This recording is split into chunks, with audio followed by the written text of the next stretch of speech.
man. Fnatic's still on the other side. Effect by himself on the low ground.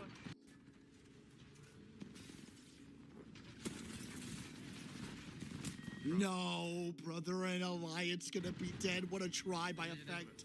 Riddle now dying. They might be able to stay alive here too. I don't know if they burned it to get over here, but they gotta put a Newcastle wall down on the other side. And they'll be in a really good spot to shoot everyone on the nut. And Riddle's also gets canceled.右ボコないと無理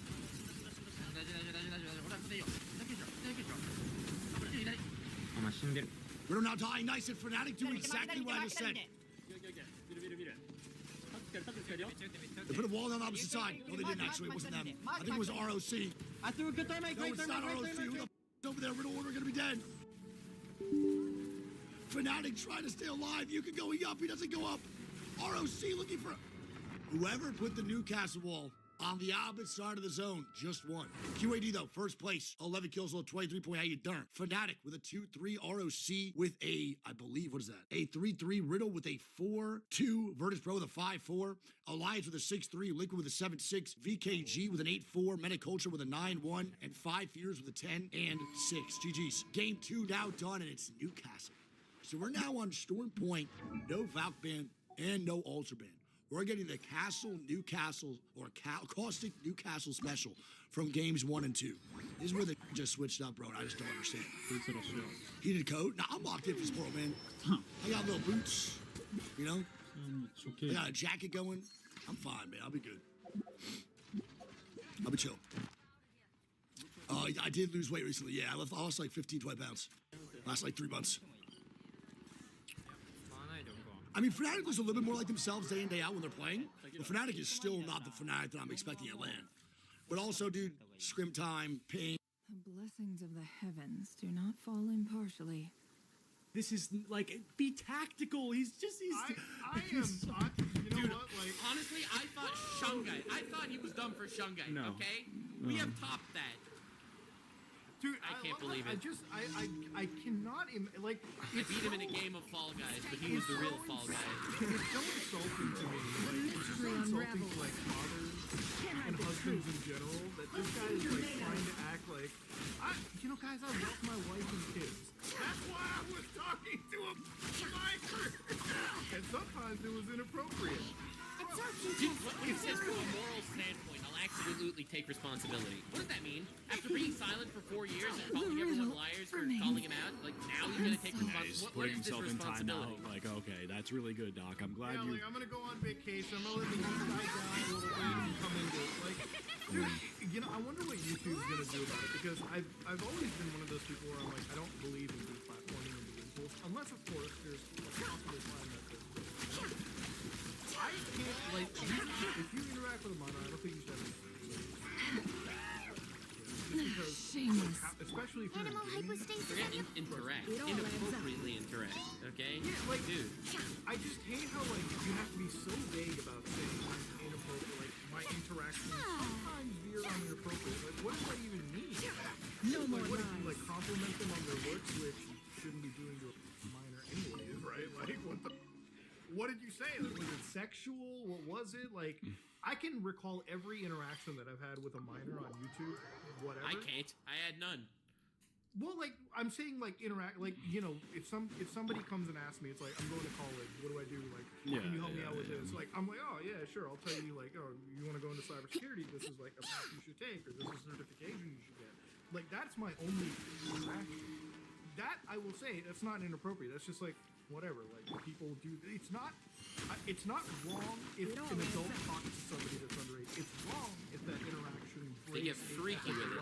Exactly. Yeah. Right? Like, you know, I'm always there for anybody that wants to learn career advice, that wants some educational knowledge, right? Like, I've had just any anybody jump into my DMs and be like, oh, can you guide me through, like, a virtual machine? And I'm like, sure, okay.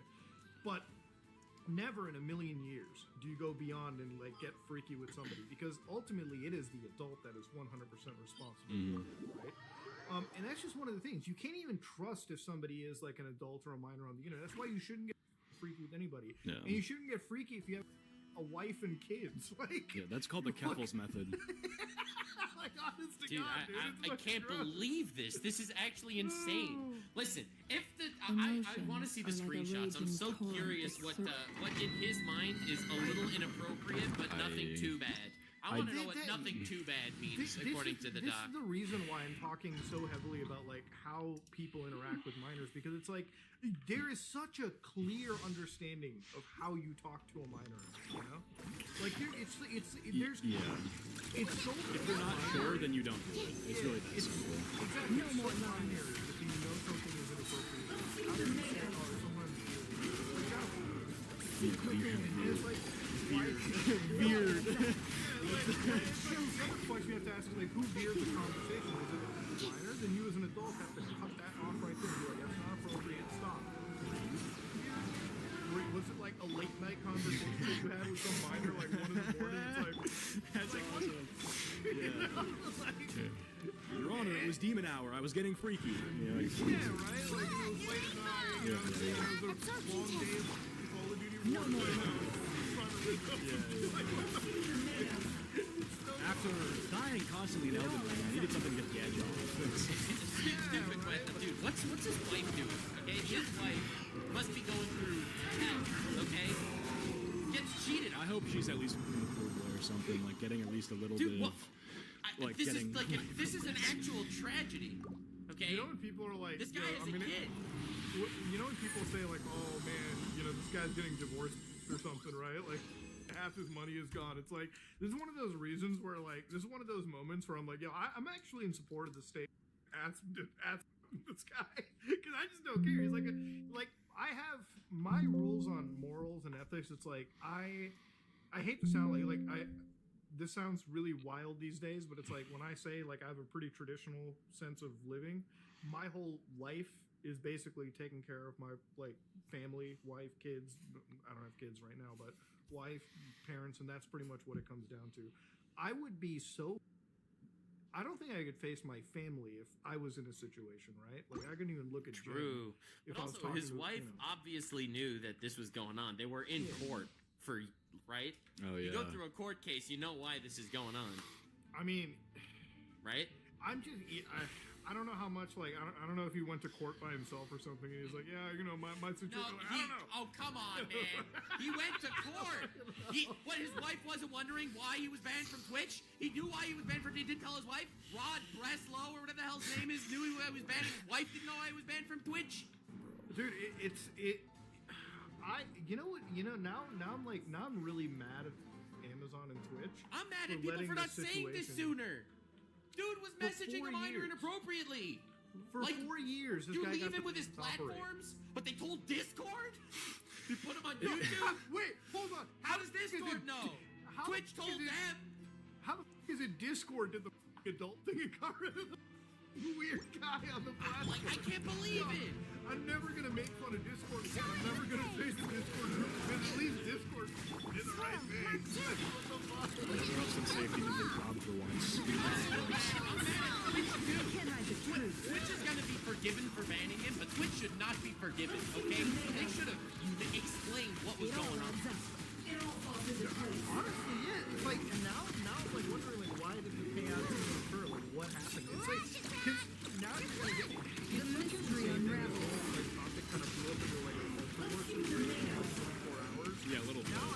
You Yeah. guys- Because he's friends with Nick Merckx and stuff, and they're talking about leave the kids alone, and then Nick Merckx is like, yeah, it's the whole.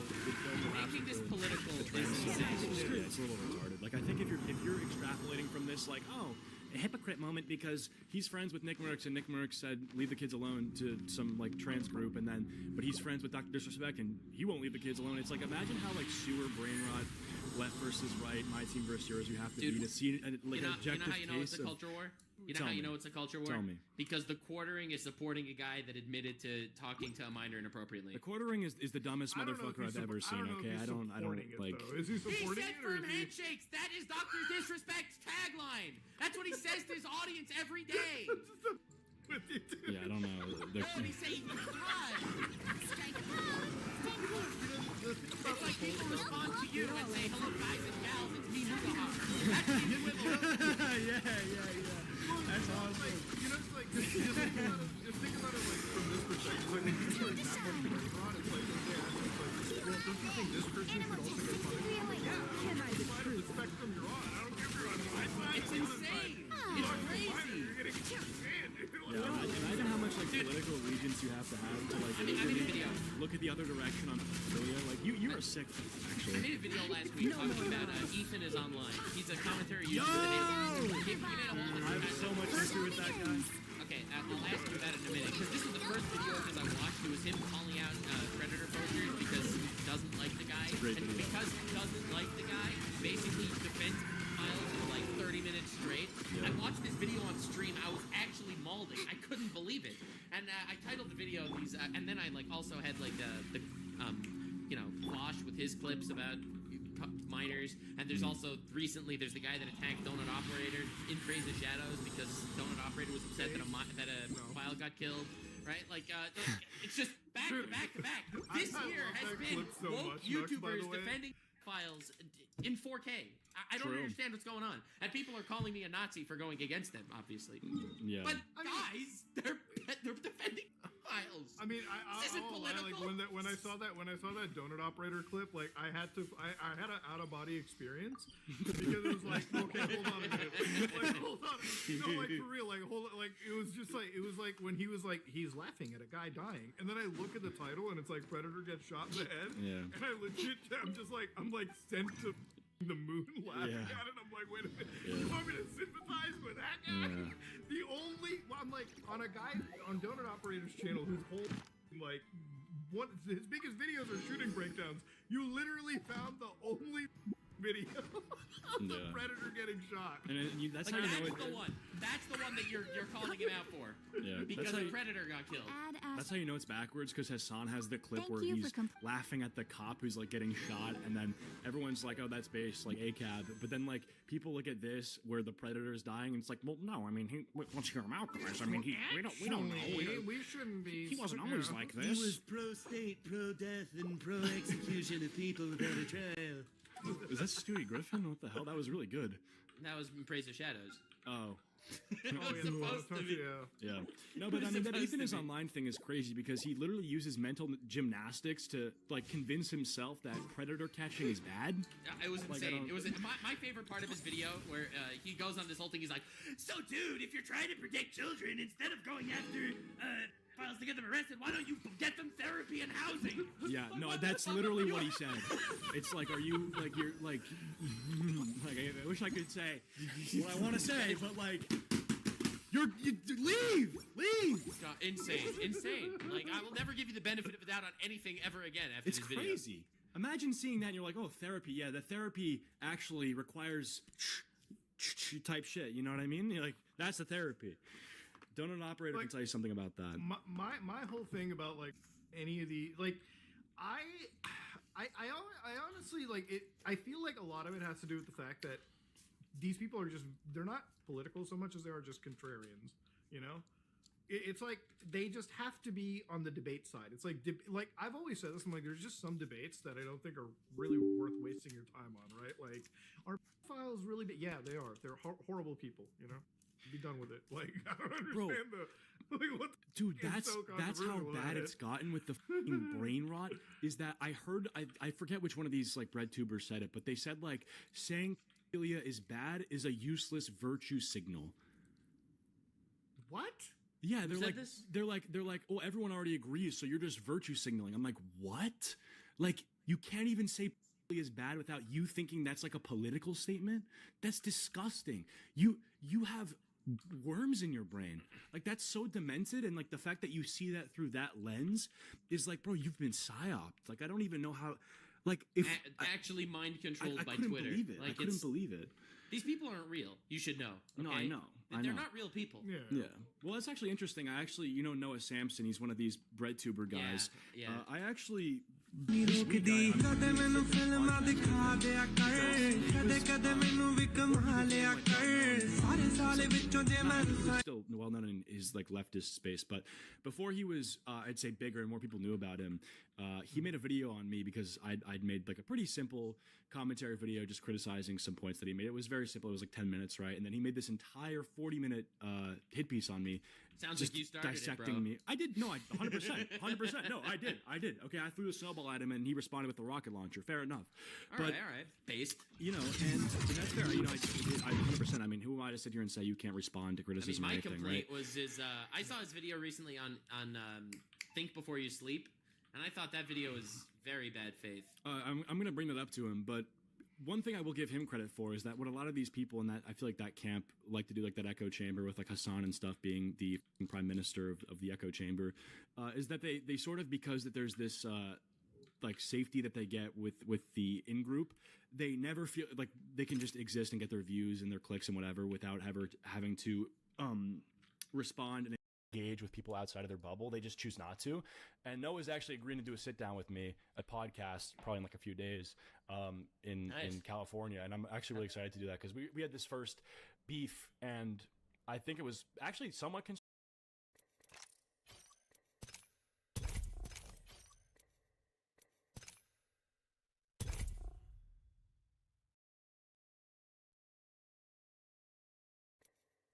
Hello. Hello. Okay. इसको पढ़ाना पड़ेगा.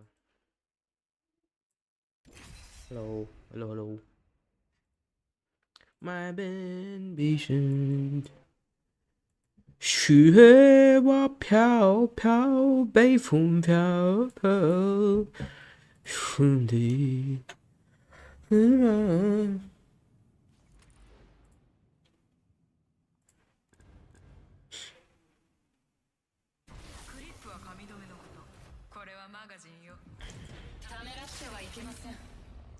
I'm playing Ash. What is this?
Jetpadding itu lah.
What's the point?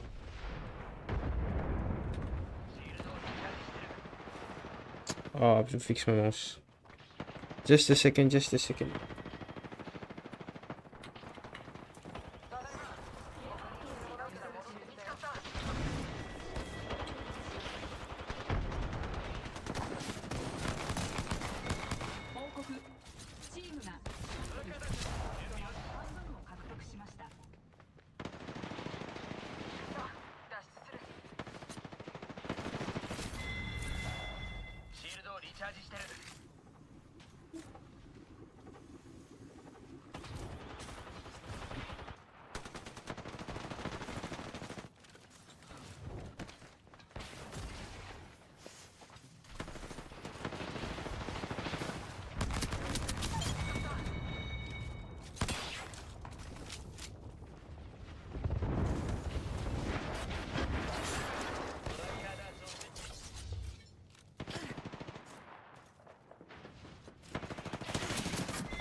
Bro.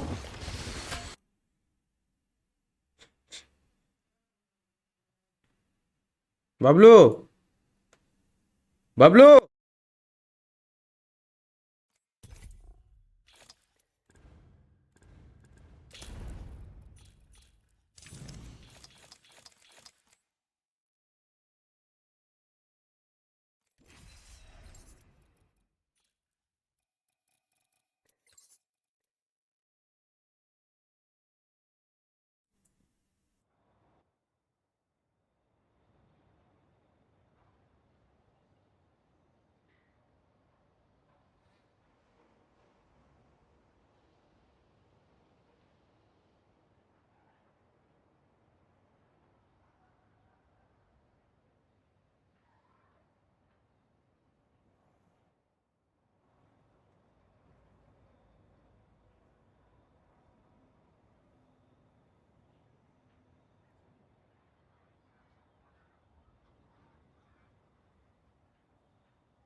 What was he doing?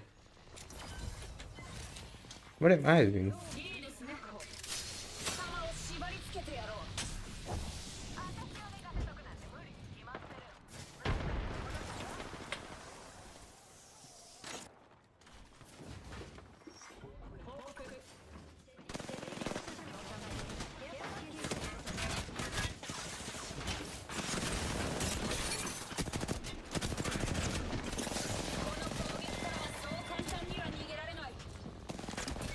Ah, come on.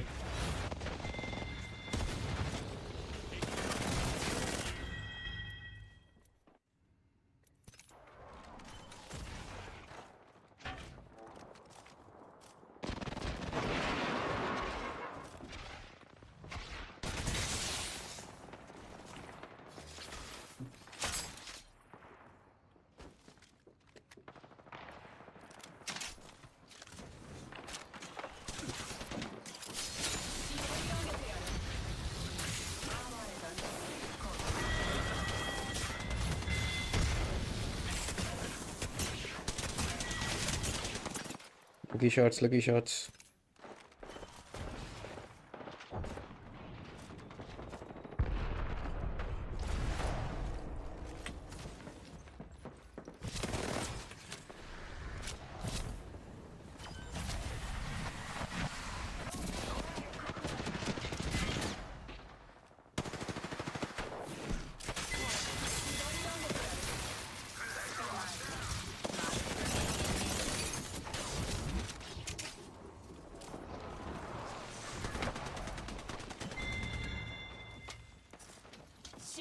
使い切りました。リチャージ中。ゾーン B 確保。現実を引き裂く。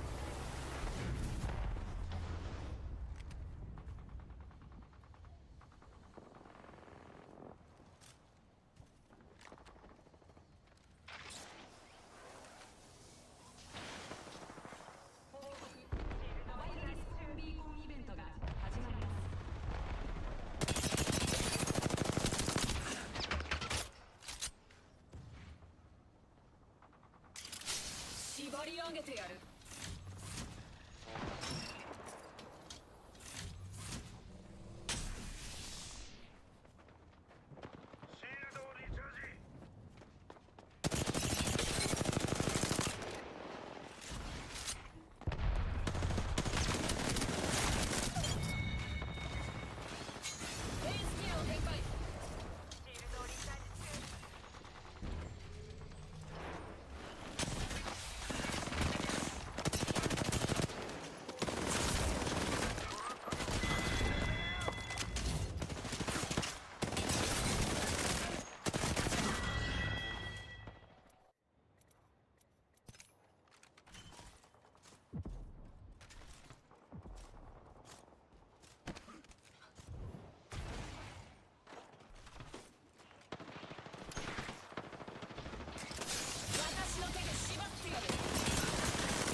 Nice spray, nice spray, nice spray, nice spray.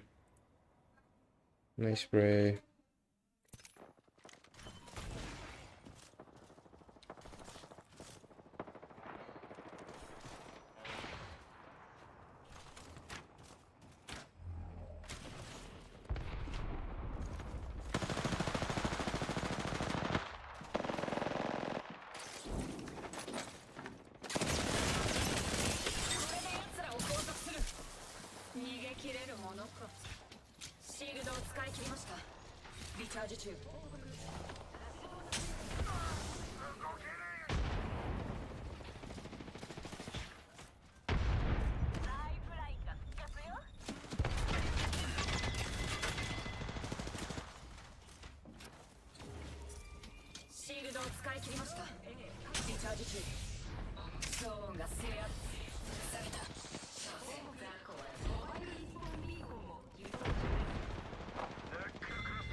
Yes, oh holy, he has 2 kills, bro.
Whoa.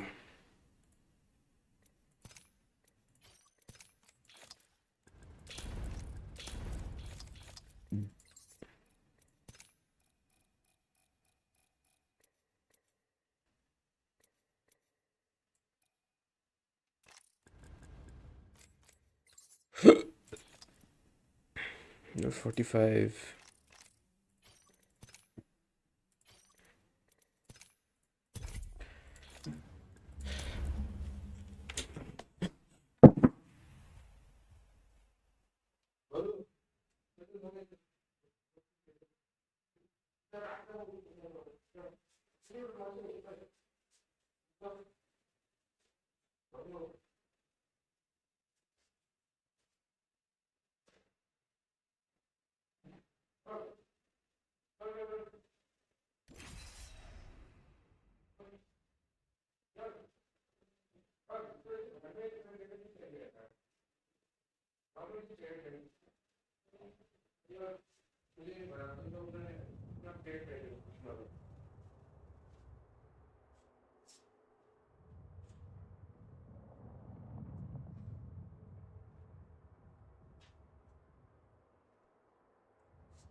Yo.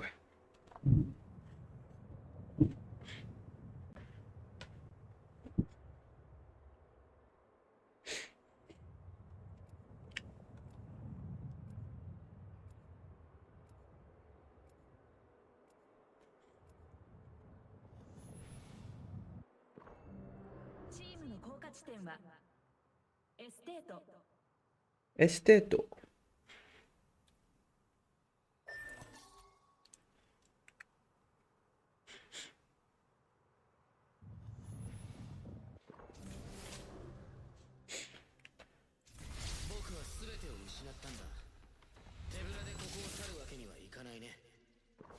Yakuza finger removal, also known as yubitsum. It's a ritual done to gain forgiveness after a member committed an offense. And it consists of amputating portions of one's own middle finger to show sincere apology.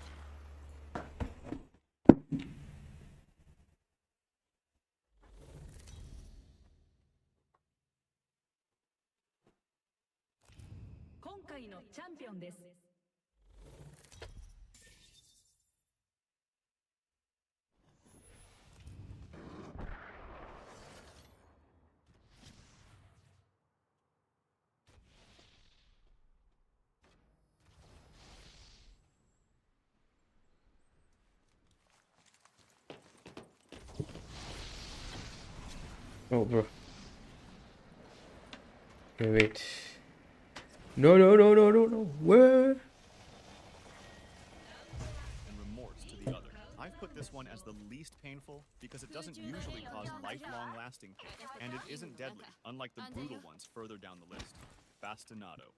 Bastinado consists of beating the victim with a light rod, knotting cord, or lash, exclusively on the feet. Unlike most types of flogging, it is meant more to be painful than to cause actual injury. Even though if done too harshly or for too long, it might cause the victim to not be able to walk anymore. This one is also not deadly.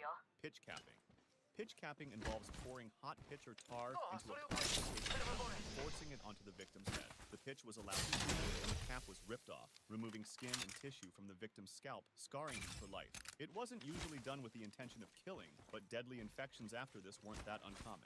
Elephant's foot.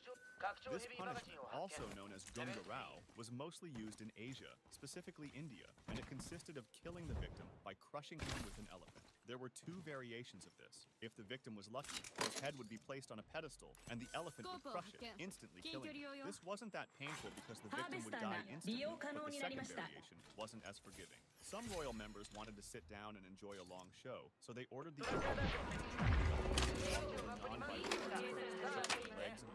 The person would get crushed over and over before the elephant actually walked over his head and killed him. Koina Cully. In ancient Rome, those who would kill their own father were subjected to koina cully. It was a death penalty that consisted of being sewn up in a leather sack with a mix of live animals, including a dog, snake, monkey, and a chicken, and then being thrown into water. Roman decimation.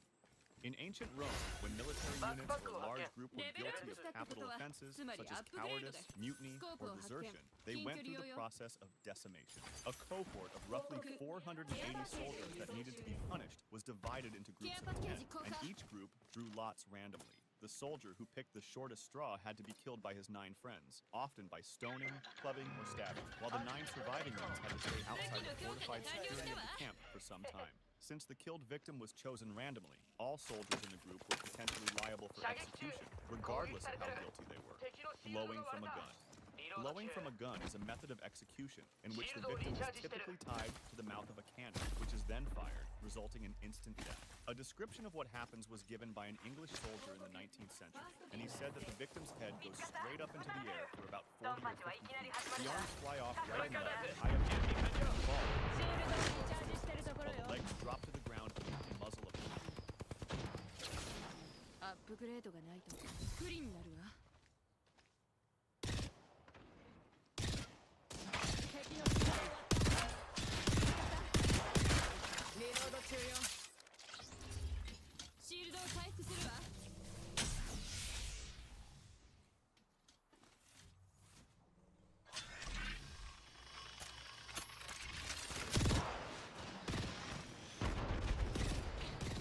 撃たれてるわ。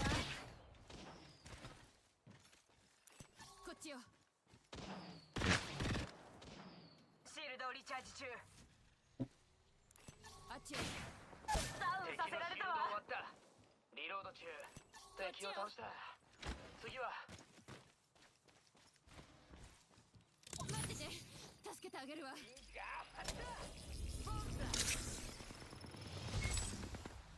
ておいでドック。敵のシールドが割れた。シールドをリチャージ中。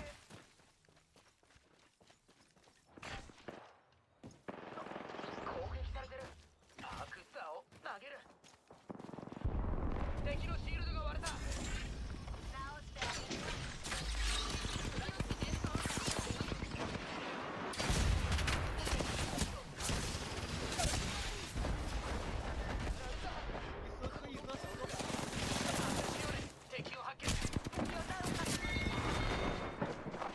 Oh, that you played so bad, bro. What were you doing? The gun. It's this low on the list because the victim probably doesn't feel a thing as his death is instant.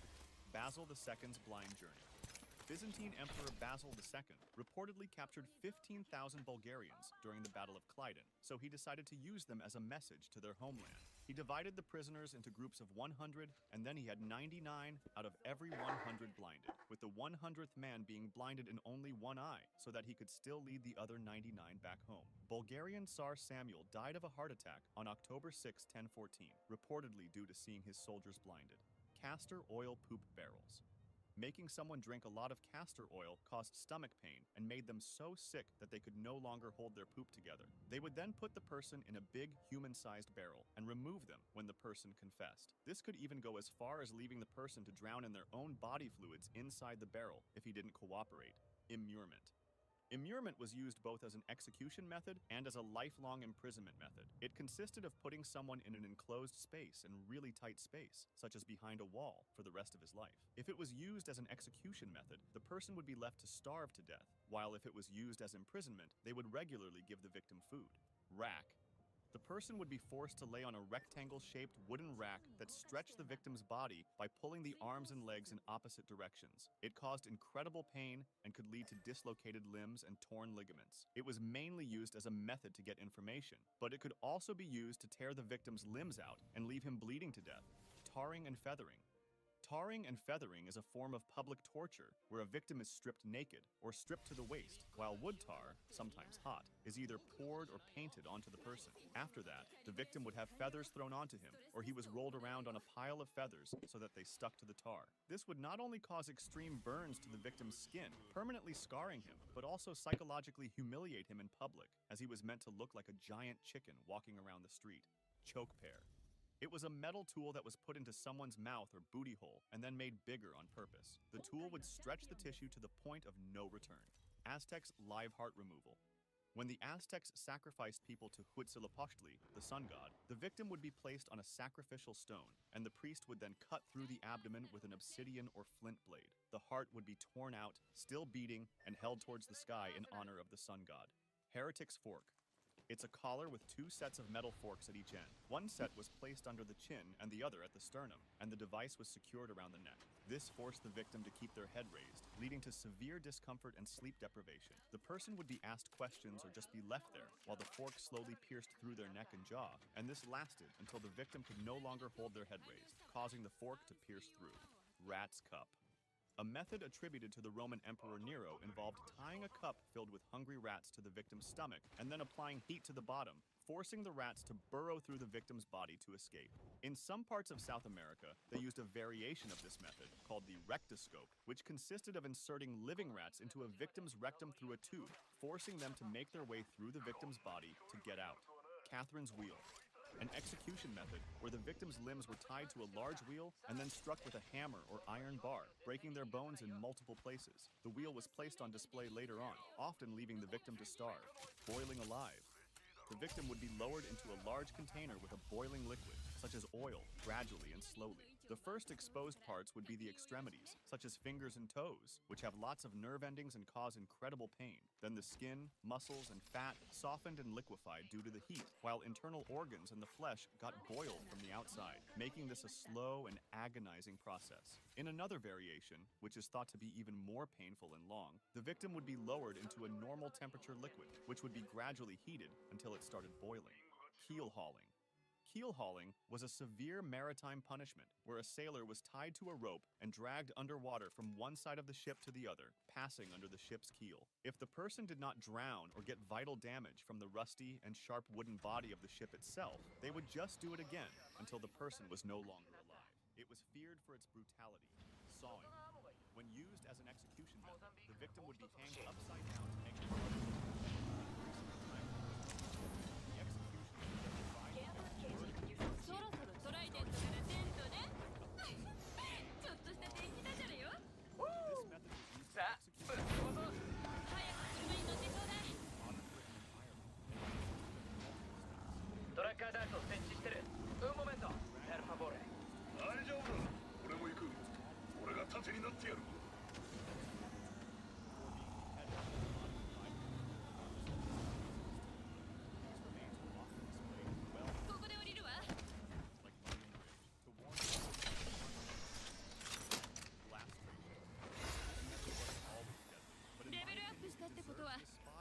how brutally painful. It's the method of inserting a gun モザンビークがもう一つ欲しい and then smashing it with a hammer, モザンビークを causing 発 the 見 glass rod to fragment into multiple small pieces that shattered all over the inside.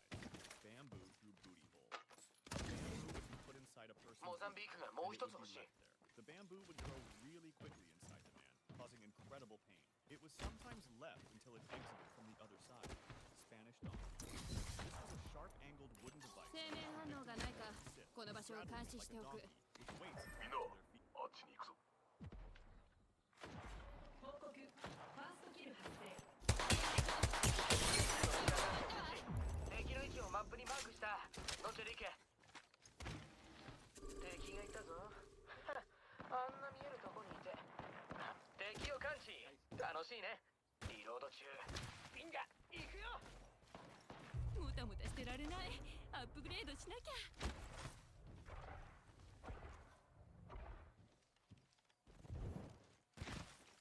トラッカーダーツを放つ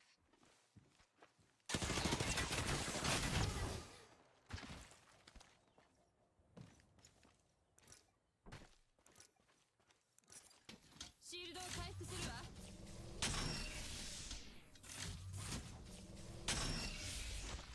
トラッカーダーツ準備よしこんなに強力になるとはな驚いた向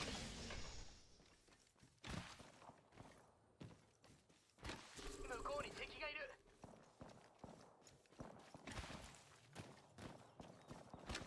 リロード中だよ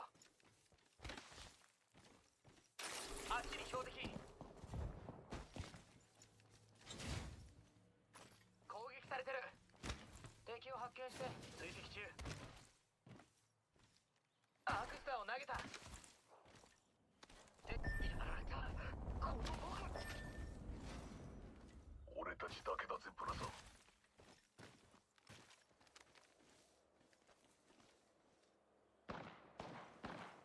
敵のシールド終わったさあこっちよリロード中だ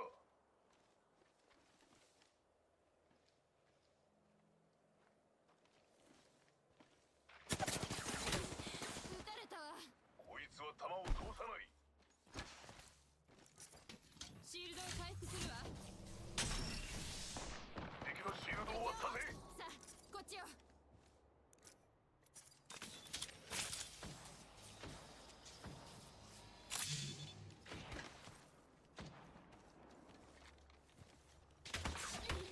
撃たれたわ戦いがうるさいわね黙ってもらいましょうシールドを回復するわアップグレードを決めた方がいいわね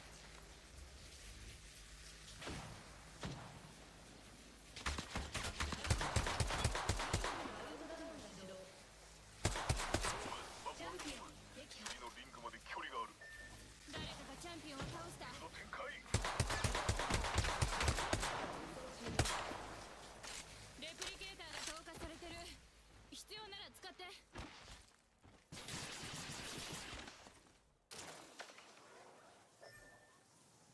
撃たれたわシールドを回復するわ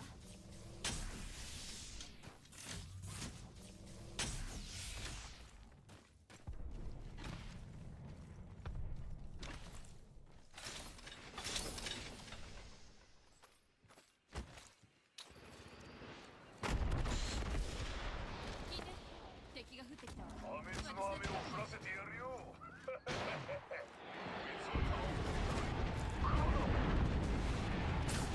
あと一発でリンクが出動す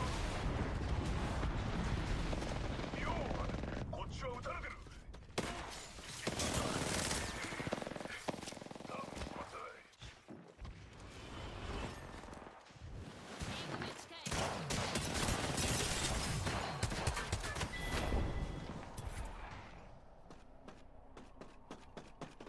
This would increase pressure and pain on the body, often causing severe injury to the legs and spine until the victim was ripped apart by their body weight. Brazen Bull. A metal statue shaped like a real-sized bull was used to lock someone inside and then heat it up with fire underneath. The person inside would feel extreme heat and pain while being burned alive, and it was meant to scare others by showing how bad the punishment could be. There were special pipes to make the victim breathe, which also made the screams hearable for the crowd, resulting in a bull-like sound. The steam would leave from the bull's nose for extra realism. Impalement. The brutal part of impaling, like crucifixion, is that the victim tortured himself. In a famous variant, he was set up high, on a stake, so that it didn't actually penetrate anything vital so long as he stayed up on his toes, so he could keep it from...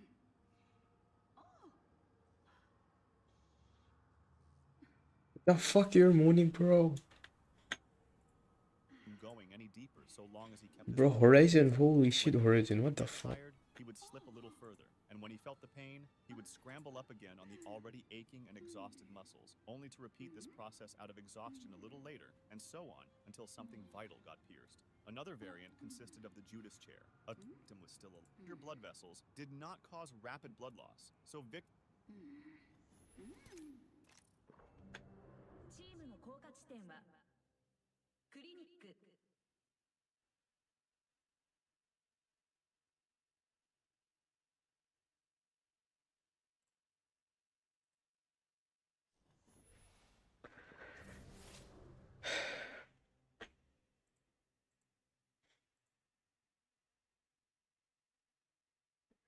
挑んできた奴らがいるって戦いたくてうずうずしてたんだ。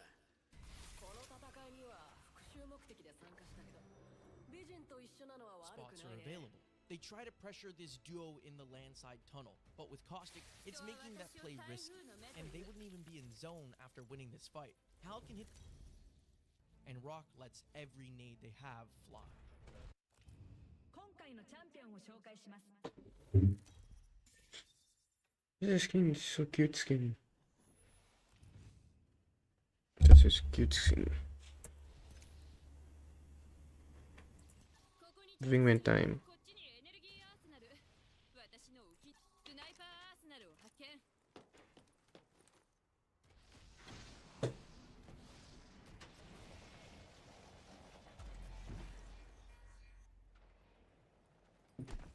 ラウンド1、リングのカウントダウンが始動。次のリングの外にいるわ。リングは私が作ったって武器を強化したわ。マニフィック。スコープを発見。スナイパー用だ。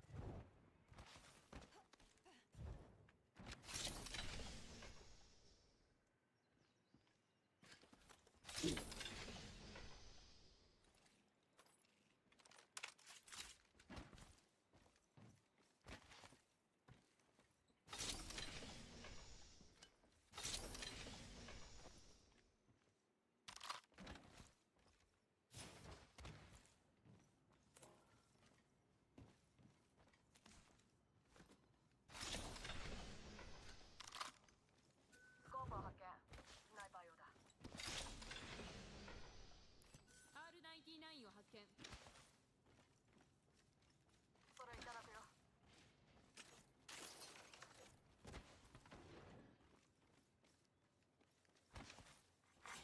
ハーベスターが利用可能になりました。こっちにハーベスターがある。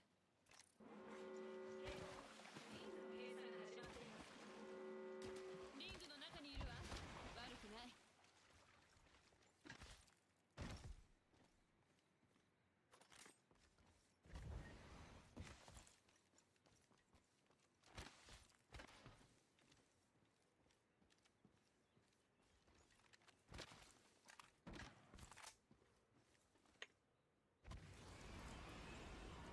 ス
Bro, he clutched for us.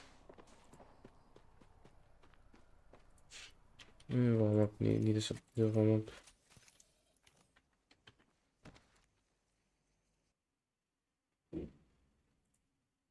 Lily Peters.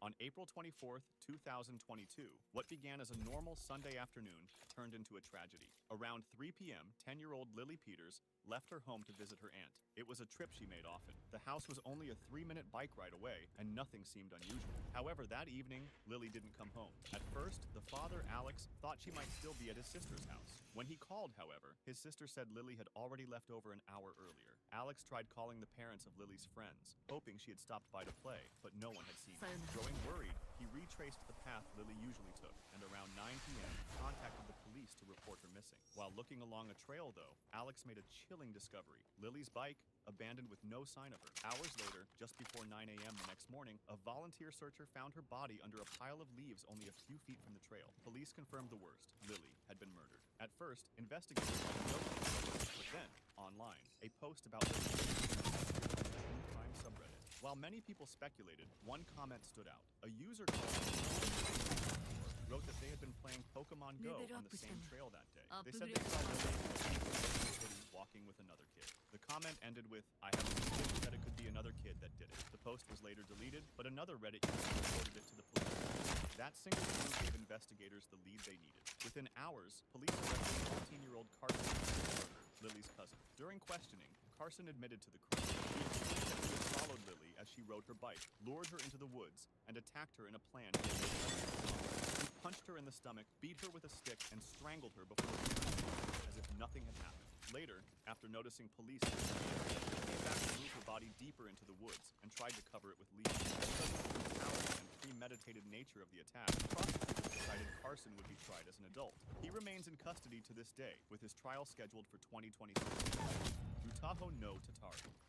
Utaho no Tatari is horror games, both of which had a really eerie backstory. The real mystery began in 2014 when someone posted a creepy gaming about a disturbing discovery in the second game. They had triggered what looked like a glitch. After following a strange series of steps, the game screen filled with scrambled text. Then the screen went black, flashed white 4 times, and finally displayed a very unsettling, low-quality photo.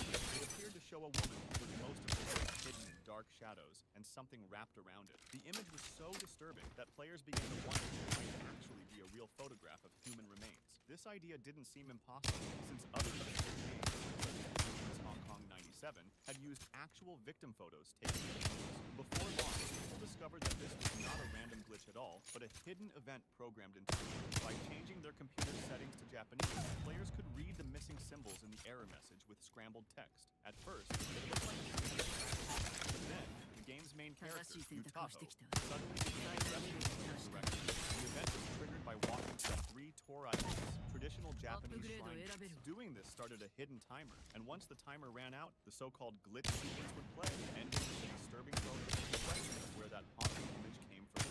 Reverse image searches showed nothing, and for years, no one had a clear answer. Many theories were suggested, but without proof, the mystery was still unsolved. Then, in 2022, someone on Reddit finally uncovered the source of the photo. It was not from a crime scene. Instead, it came from a Japanese horror film called Harry, 2007. The exact frame appears in the movie showing a woman staring lifelessly into the camera. After nearly 10 years of speculation,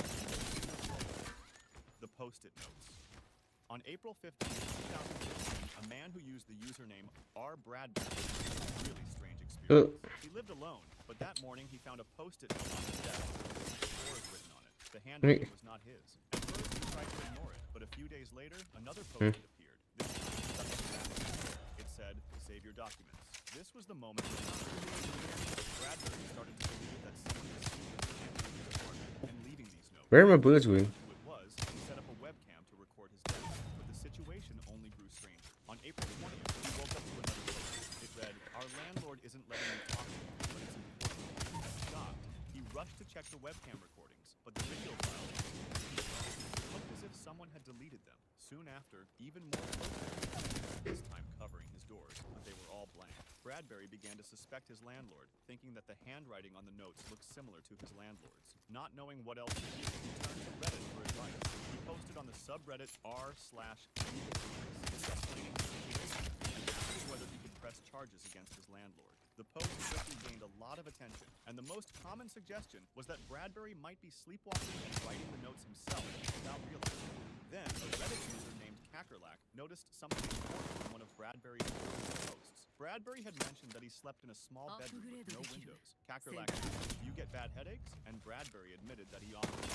That is when Kakerlak suggested another possible explanation: carbon monoxide poisoning. Carbon monoxide is a dangerous gas that cannot be seen or smelled. In a poorly ventilated room, it can build up without anyone noticing, and breathing it in can cause confusion, memory loss, and even hallucinations. In serious cases, it can be deadly. Bradbury decided to test this theory, so he bought a carbon monoxide detector and plugged it in. Immediately, the alarm went off. His apartment was filled with the gas, and he had been breathing it the entire time. The notes were real, but he had been writing them himself while poisoned, then forgetting he had done it. The missing webcam recordings were not deleted by an intruder. The software he used simply was not saving the files. As for the handwriting, Bradbury later realized he had not compared it to his landlord's at all, but to a letter from his mother. Google Maps help messages. In early 2025, one discovery on Google Maps in Los Angeles spread quickly. Why do you moan? And became a viral mystery. The fuck? Near Dodger Stadium, Listen to this. could be seen written. The fuck? Horizon.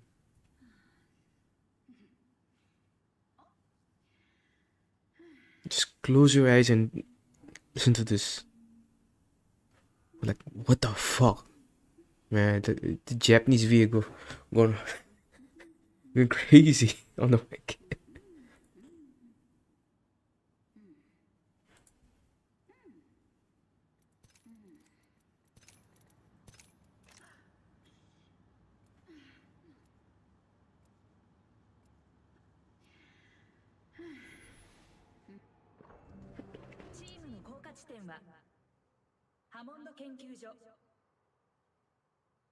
하몬드研究所.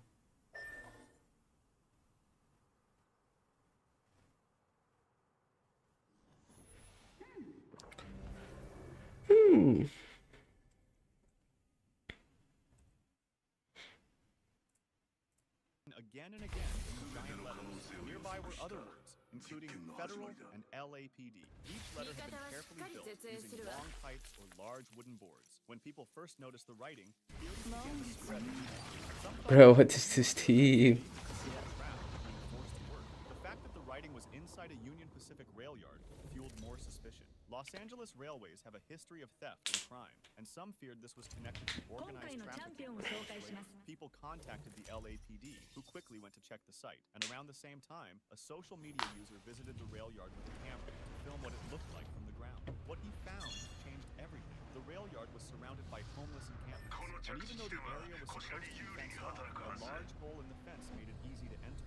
Local homeless residents explained that the writing wasn't a signal from victims. It was the work of who had been creating these giant messages for years. The LAPD later confirmed this story. They said they had spoken to him many times before and had even offered him both housing and mental health support, but he always refused. Have you dreamed of this man? In 2008, a website appeared asking a simple question: have you dreamed of this man?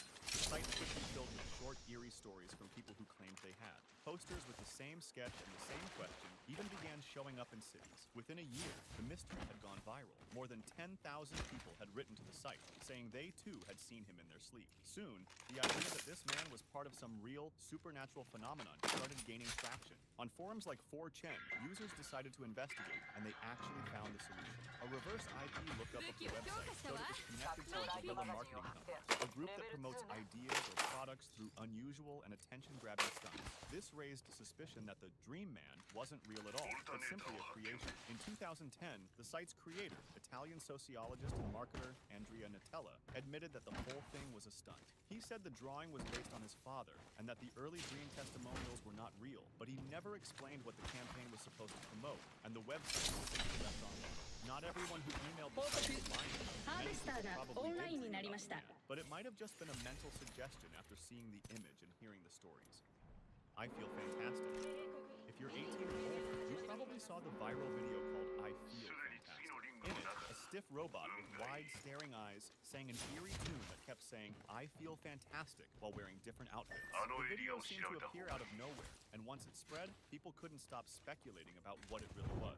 The most popular theory was frightening. The robot had been built by a disturbed criminal who dressed it in the clothes of his victims. At some point in the video, the camera pointed towards a random garden, and people speculated that was the place where the victims were buried. The mystery only deepened when the original upload disappeared from the internet. Re-uploads kept circulating, keeping the legend alive, but never solving the question of where this strange robot actually came from. In 2020, writing and searching through old websites, Lit found photos of the same robot on obscure forums, some dating back to 2001. These forums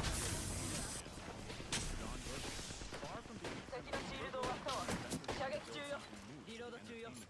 the robot's name was Tim. A prototype for about $2,000.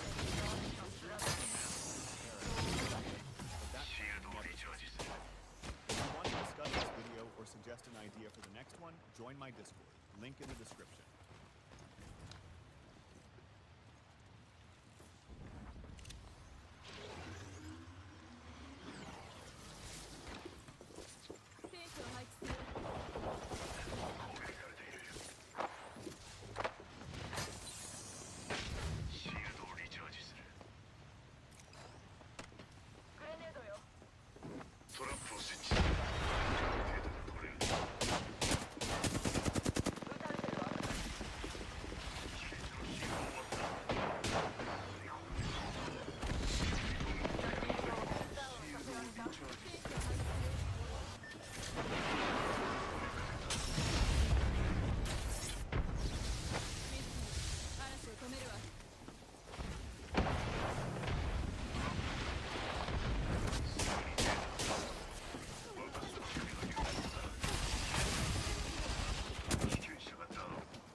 敵がいるわね。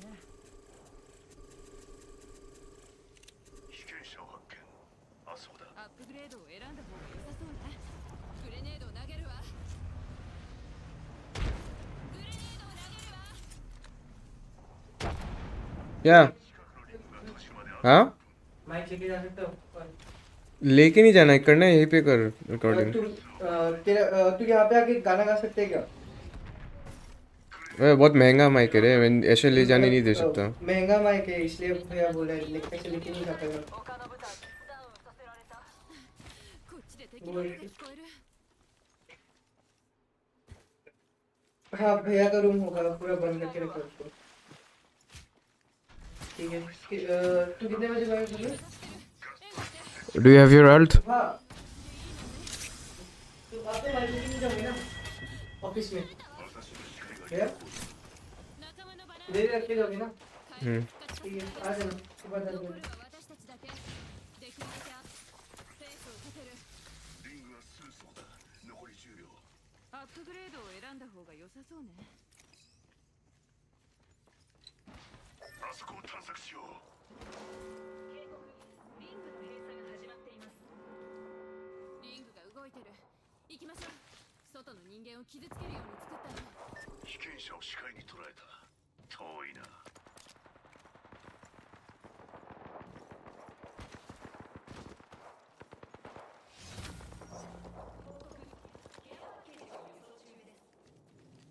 ケアパッケージ交換。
जाओ जी।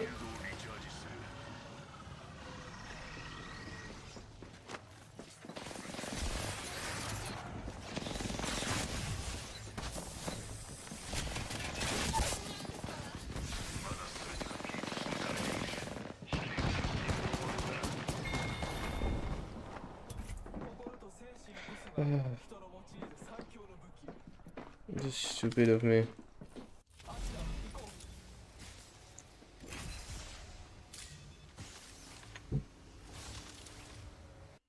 Lily Peters.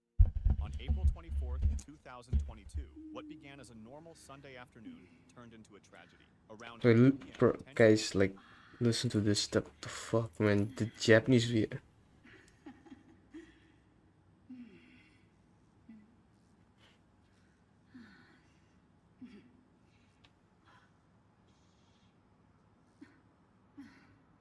Bro, like, they knew what they were doing. Like, what the fuck? Fucking mommy ASMR, fucking. fucking shit type of shit. Like, what?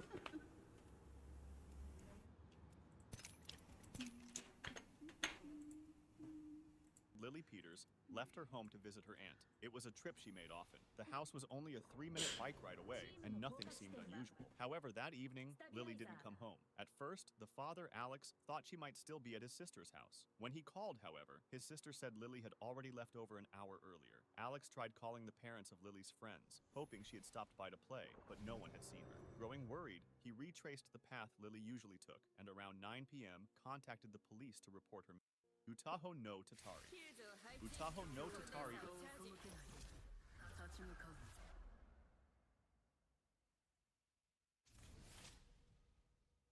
どちらが勝負どころ。おっと、得意なね。得意な攻撃まとめたいですよね。今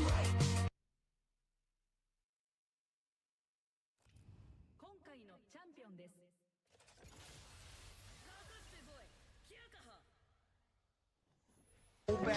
Give me the Tim's wrong.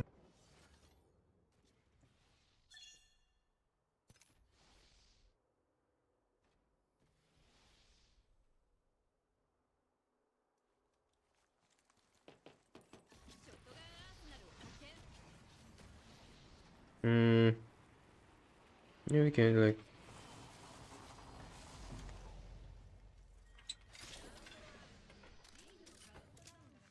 We're running R9.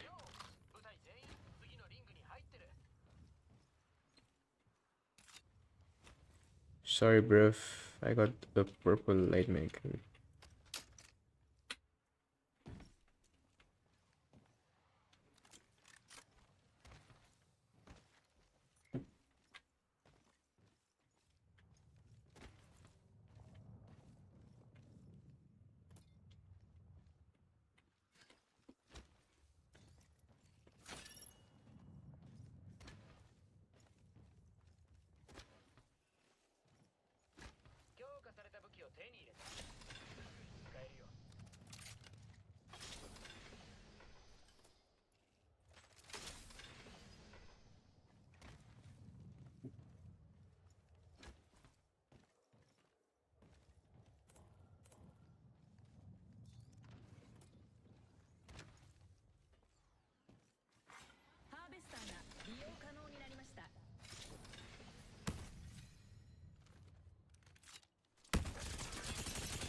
What the fuck, you know?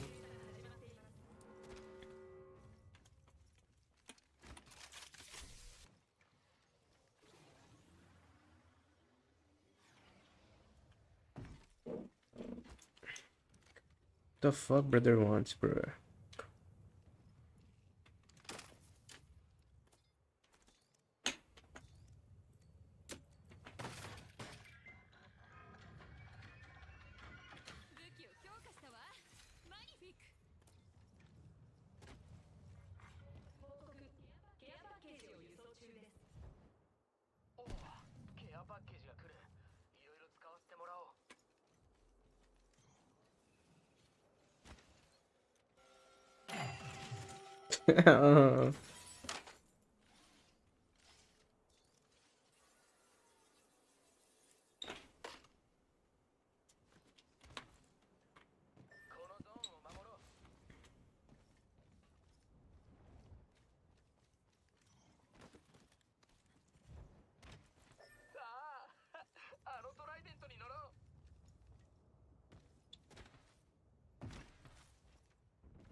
負は一撃で決まるのでしょうか。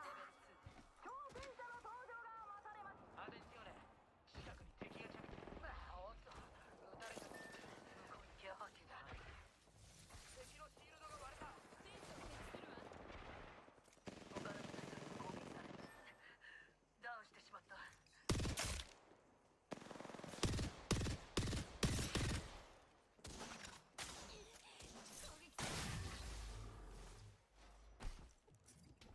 シールドを回復するわ。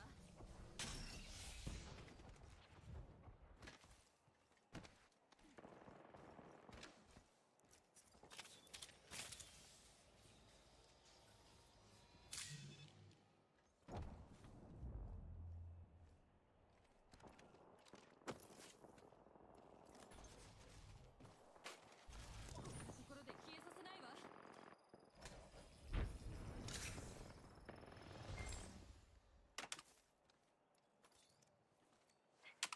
回復中。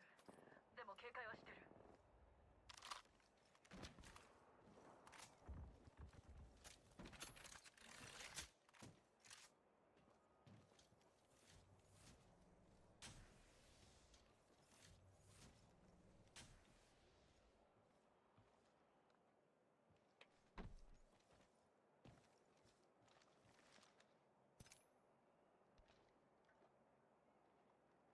あっちにレプリケーター。まだ使い切ってないわ。レ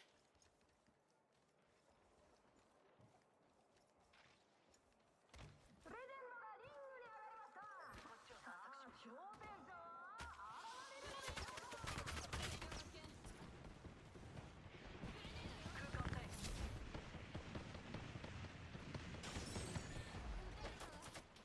シールドをリチャージ中。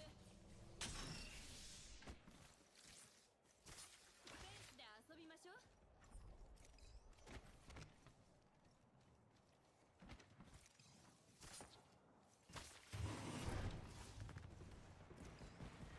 ラウンド2、リングのカウントダウンが始動。リングの外にまだ仲間がいるわ。マップを確認して。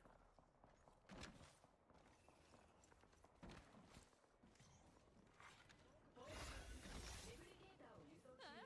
レベルアップしたわ。ねえ、レプリケーターが降ってくるわ。報告。新しいキルリーダーが生まれました。新しいキルリーダーの誕生ね。ね。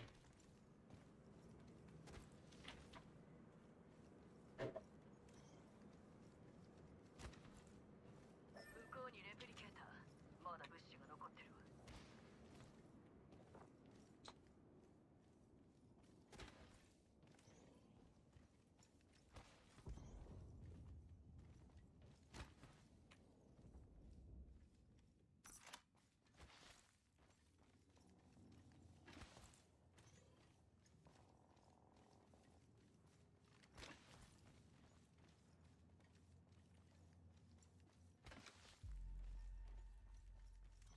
もたもたしてられない。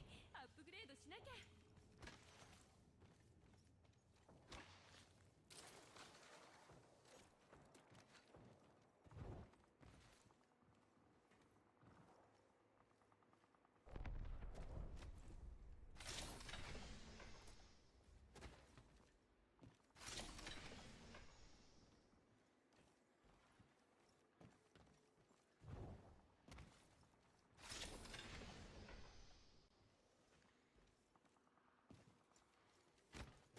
向こうにケアパッケージがあるわ。味方のバナーを拾ったわ。警告。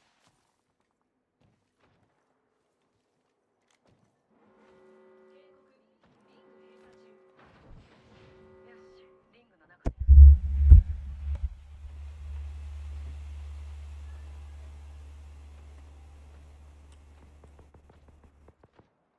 アップグレードがないと不利になるわ。ケアパッケージ輸送中。物資が接近。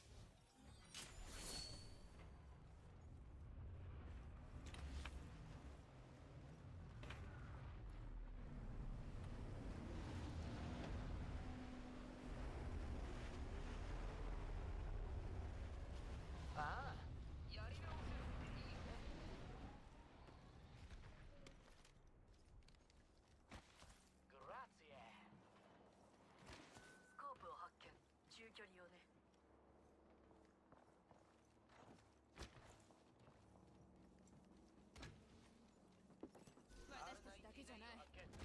敵がいる。だけじゃない。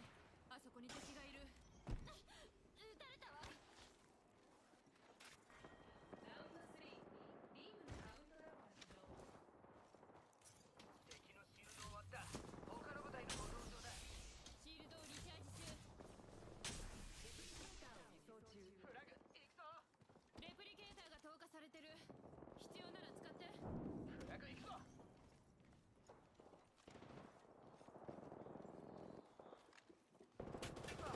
攻撃されてる。敵のシールドの爆破。残る部隊はあと半分。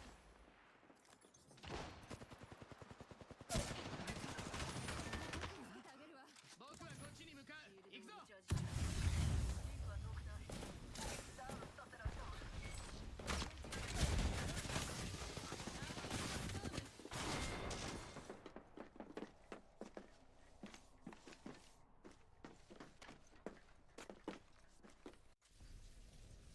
Bro, I'm just losing RP at this point. I'm doing nothing, just losing RP. Holy shit!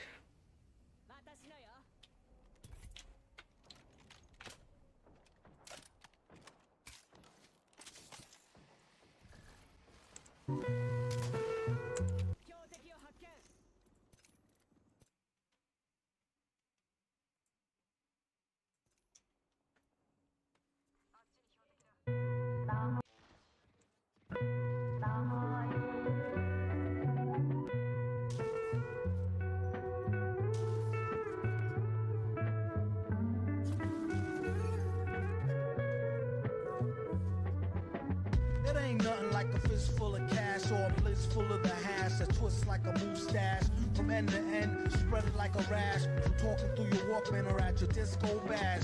Give me the Tim's Rumpelstiltskin brown, a metal face mask with the built-in frown, a mic to tilt down, 100,000 pounds. And spread it like a rash. I'm talking through your Walkman or at your like a rash. I'm talking through your Walkman or at your disco like a rash. I'm talking through your Walkman or at your disco bash. Like a rash, I'm talking through your Walkman or at your disco bash. Give me the Tim's Rumpelstiltskin brown, a metal face at your disco bash. Give me the Tim's Rumpelstiltskin brown, a metal face mask with the built-in frown, a mic built-in frown, a mic built-in frown, a mic to tilt down, built-in frown, a mic to tilt down, 100,000 built-in frown.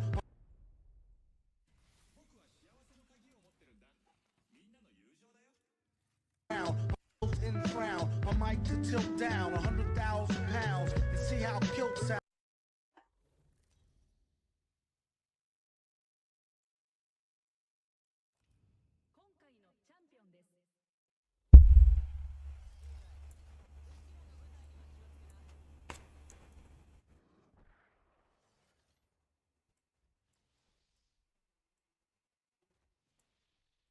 Built-in frown, a mic.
ペスターがオンラインになりました。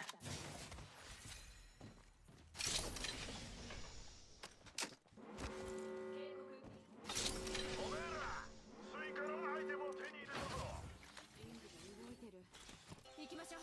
外の人間を傷つけるように作ったの。増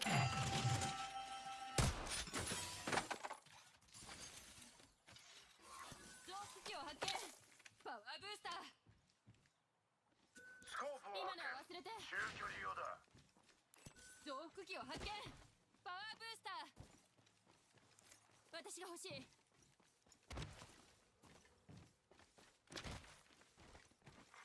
ケアパッケージ輸送中。物資が接近。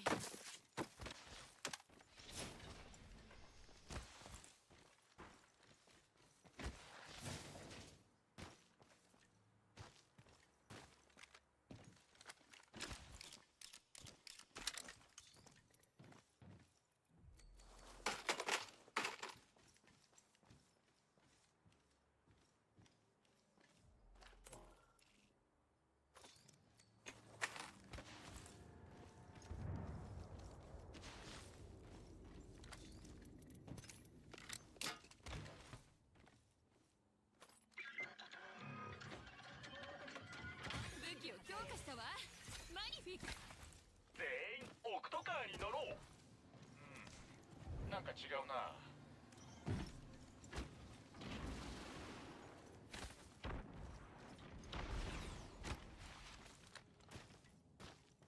トライデントから緊急脱出。なんてね、ただの脱出だよ。いい知らせよ。レベルアップしたわ。アップグレードを選ばなきゃね。車に乗って。たくさんの人を殺すんだ。ドライブに一緒に行かせてもらうわ。アロンジ。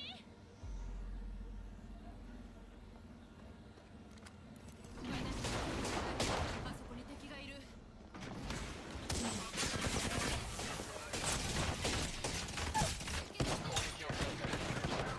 Whoa, brother.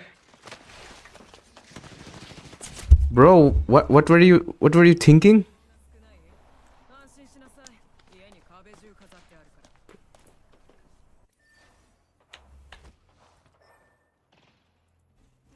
Holy shit, what was that?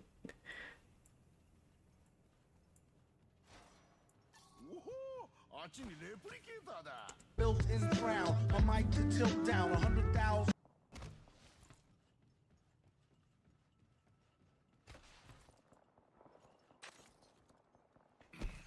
With the built-in crown, a mic to tilt down 100,000. The Tim's rumple still skin brown, metal face mask with the built-in crown, a mic to tilt down 100,000 pounds.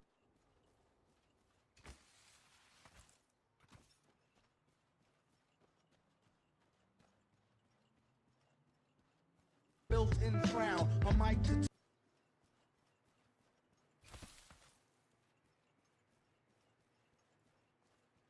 crown, a mic to tilt down 100,000 pounds. With the built-in crown,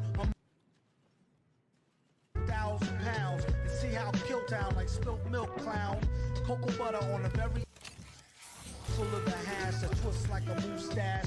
From end to end, spread it like a rash. From talking through your Walkman or at your disco bash. Give me the Tim's rumple still skin brown, a metal face mask with the built-in crown, a mic to tilt down 100. Bro.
It ain't nothing like a fistful of リフトオフまであと10秒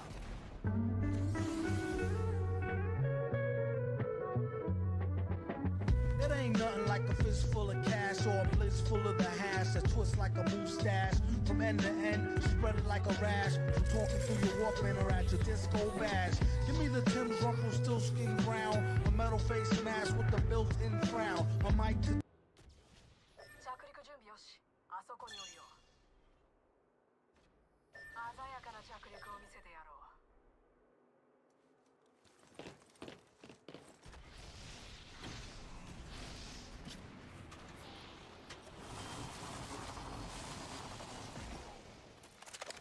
Okay.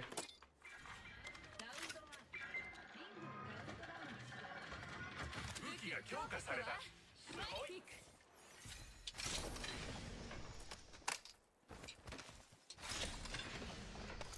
リングまでは数メートルでまだ1分も残っている リ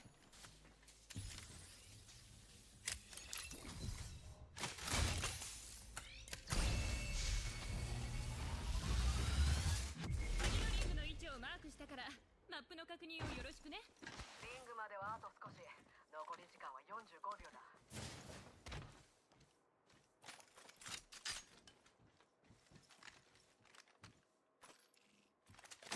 Ruining R9.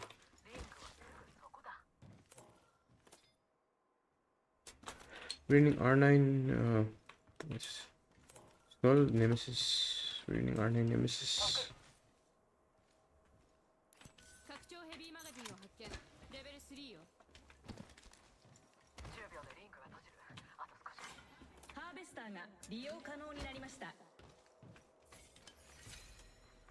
報告ファーストキル発生バックパックを発見私のだリングの閉鎖が始まっていますみんなリングが縮んでるよ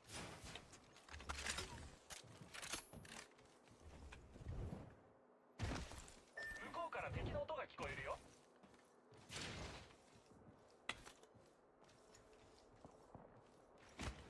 Quickly. アルティメットが使える飛びたいやつはいるかレーダーで敵を察知マップを見てくれあの区画を調べケアようパッケージ輸送中ジップラインを発見ケアパッケージ交換武器が強化されたすごい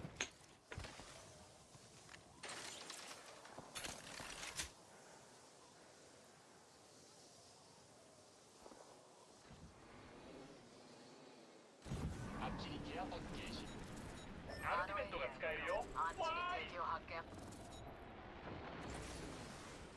報告チャンピオンが撃破されましたチャンピオン脱落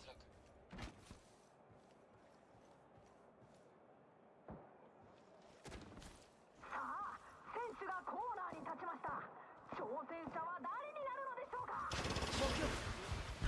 本拠ともに良好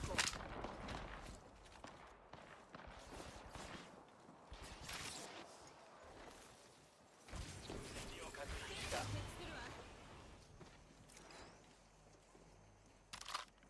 敵を確認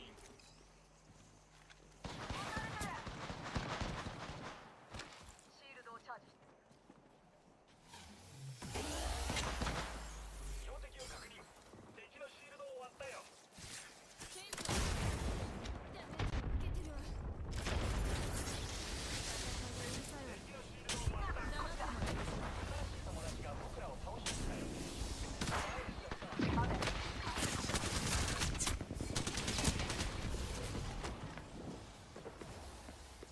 さあ誰か行動が起きる前にこのレジェンドのダンスパートナーになってください試合を見たくはありませんかバル交換点入ったいつでも飛べるいいぞ空爆だ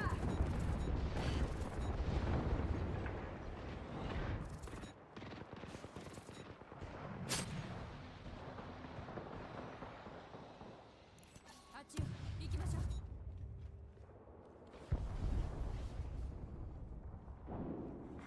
新しいキルリーダーが確定しましたシールドをチャージしてる新しいキルリーダーいいさ私が向こうにレプリケーター給しとけよ。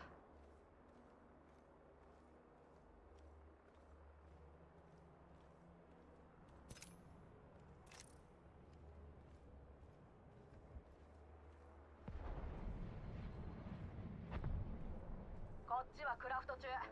子供の頃はよくいろんなものを作ったもんだな。あの区間向こうにレプリケーター補給しとけよ。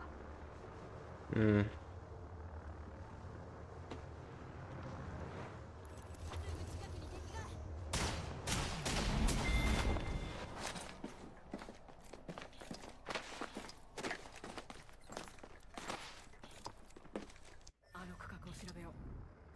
向こうにレプリケーター補給しとけよ。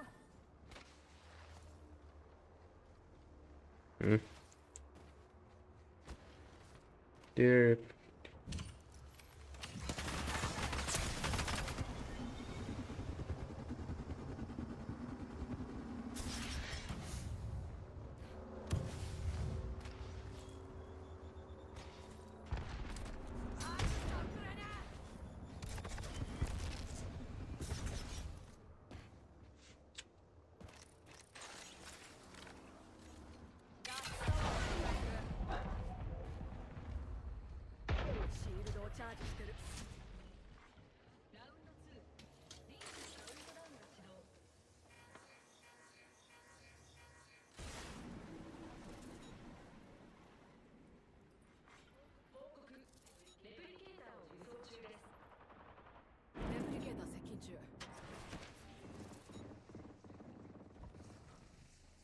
シールドをリチャージする。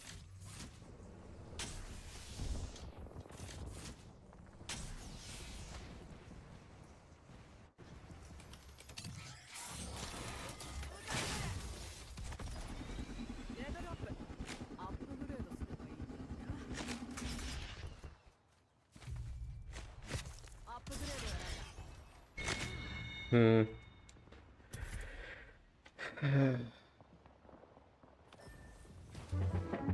It ain't nothing like a fist full of cash or a bliss full of. It ain't nothing like.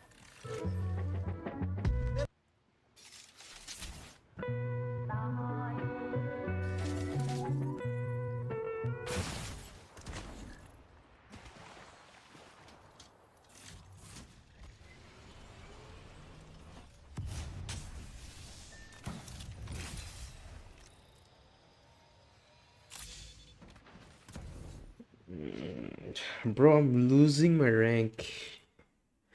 Nothing good is happening. I'm just losing it. Ooh, I got one viewer. Wonder who could that be?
It ain't nothing like a fist full of cash or bliss full of the hash. That's what.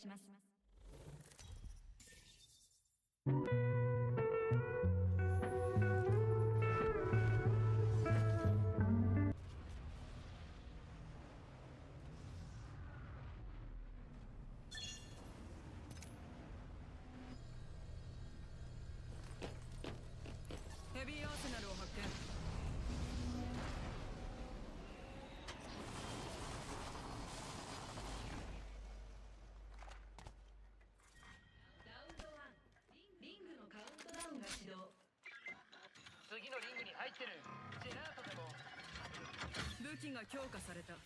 綺麗だと思わない？拡張ライトマガジンを発見。レベル2。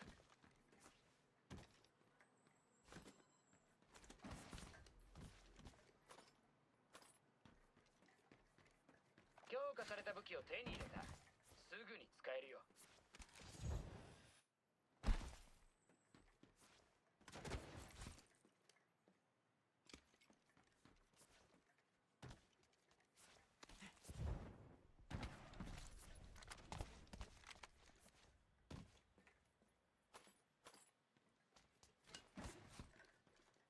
グラップルを使うよ。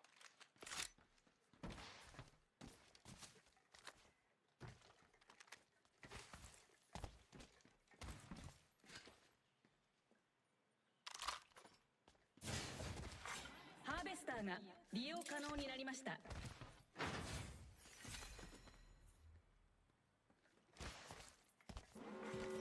告、リング閉鎖中。次のリングに入ってる。ジェラートでも食べようか。嘘嘘。バックパックがいる。トラッカーダンスをセット。あとは待つだけ。敵の位置、あのエリアを偵察してみよう。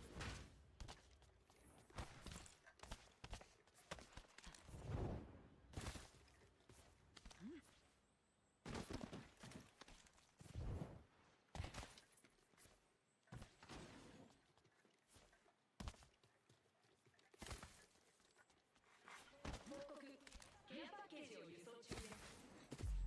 おー、ケアパッケージが来る。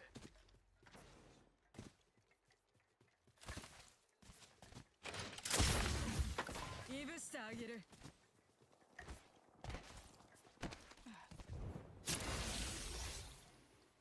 新しいレベルに到達した。新しいアップグレードをチェックしないとね。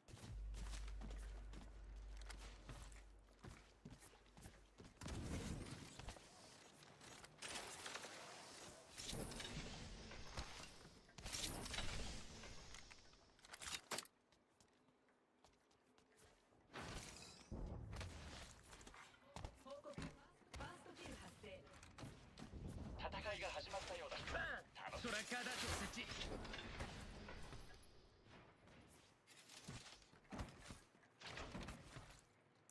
あのエリアを探索しましょう。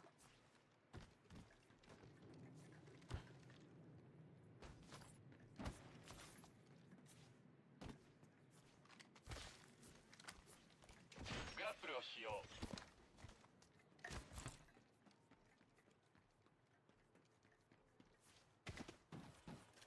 アップグレードを見逃さない方がいいわね。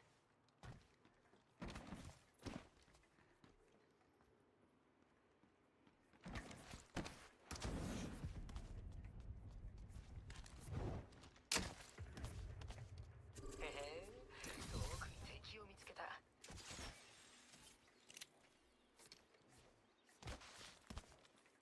標的をトラッ発見。カーダンスを設置。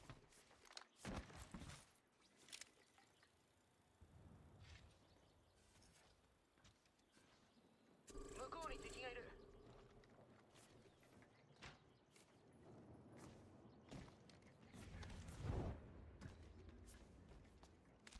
あのエリアを偵察してみよう。行くぞ。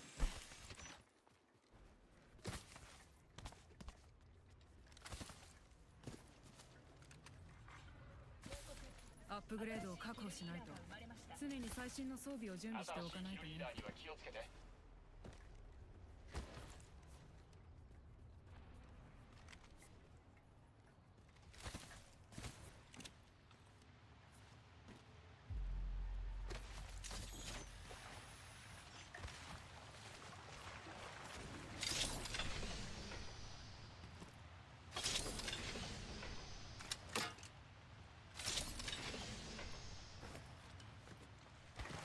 バーン。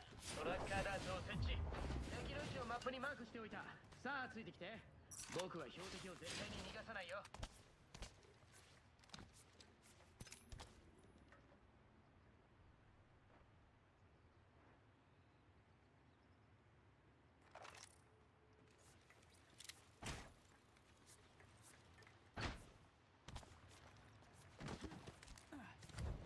プグレードよアニータ。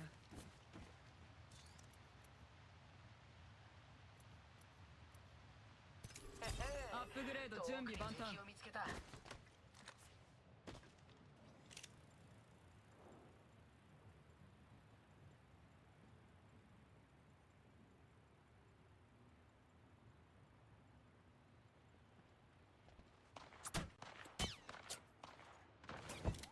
攻撃を食らってる。ラウンド2、リングのカウントダウンが始動。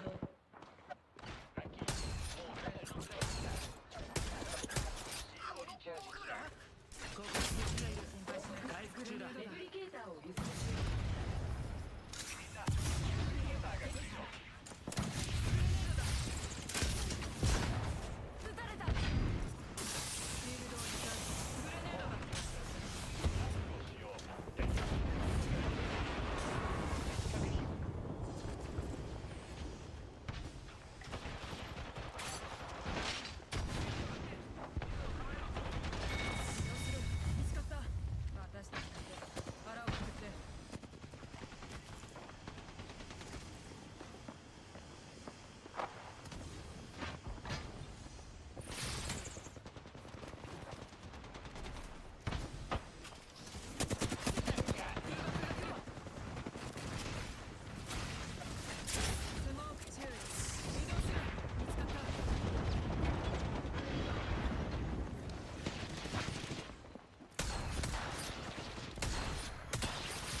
回復中。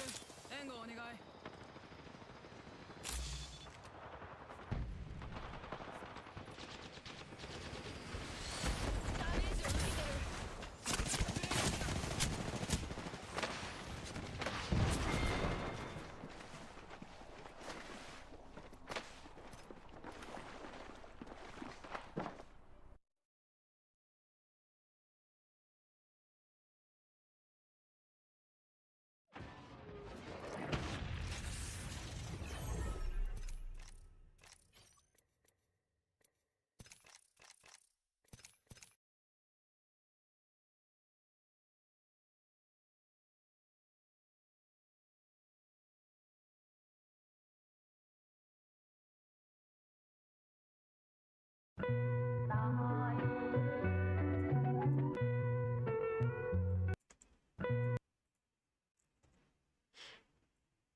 An artist. Mm.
It ain't nothing like a fist full of cash or a blitz full of the hash that twists like a mustache from end to end, spread it like a rash. I'm talking through your Walkman or at your disco bash. Give me the Tim's Rumpelstiltskin brown, a metal face mask with the built-in frown, a mic to tilt down, 100,000.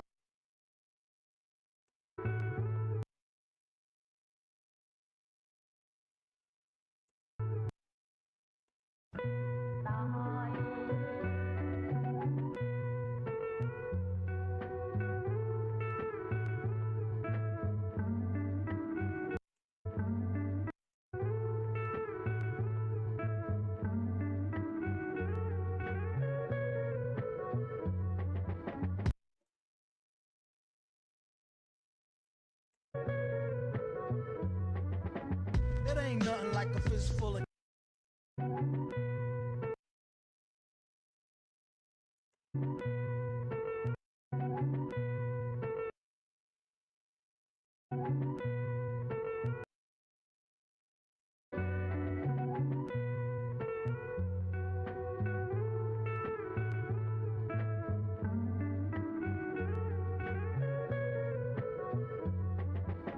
It ain't nothing like a fist full of cash.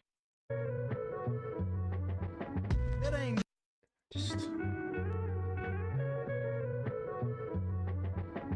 It ain't nothing like a fist full of cash or a blitz full of the hash that twists like a mustache from end to end. It ain't nothing like.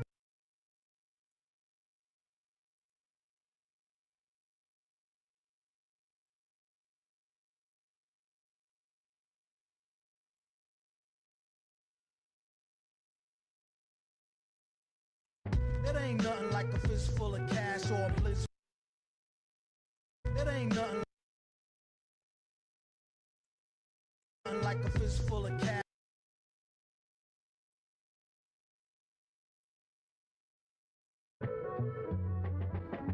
It ain't nothing like a fist full of cash or a blitz.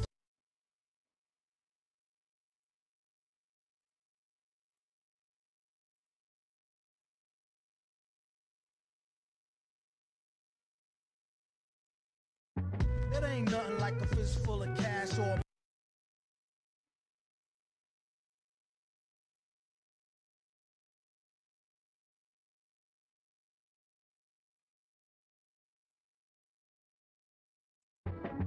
It ain't nothing like a fist full of cash or a blitz. Fist full of cash. It ain't nothing like a fist full of cash or a blitz full of the hash that twists like a mustache. Or a blitz full of the hash that twists like a mustache from end to end, spread it like full of the hash that twists like a mustache from end to end. Blitz full of the hash that twists like a mustache from end to end, spread it like a rash. I'm talking through your Walkman or at your disco bash. Mustache from end to end, spread it like a rash. I'm talking through your Walkman or at your disco bash. Give me the Tim's Rumpelstiltskin brown, a metal face mask.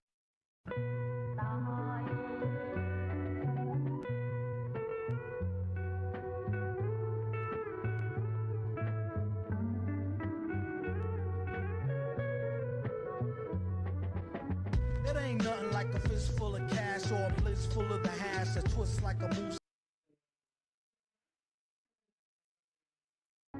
It ain't nothing like a fist full of cash or a blitz full of the hash that twists like a mustache. Full of the hash that twists like a mustache. It ain't nothing like a fist full of cash or a blitz full of the hash that twists like a mustache from end to end. Of the hash that twists like a mustache from end to end, spread it like a rash. I'm talking through your Walkman or at your disco bash. Give me the Tim's Rumpelstiltskin brown, a metal face mask with the built-in frown. In frown.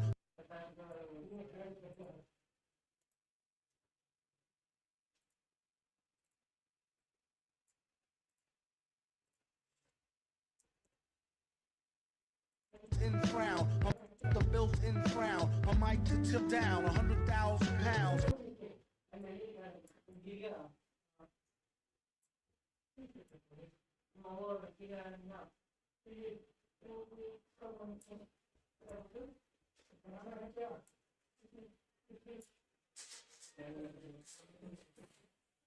हाँ इसको क्रॉप करना पड़ेगा इसको हाँ जा रहा हूँ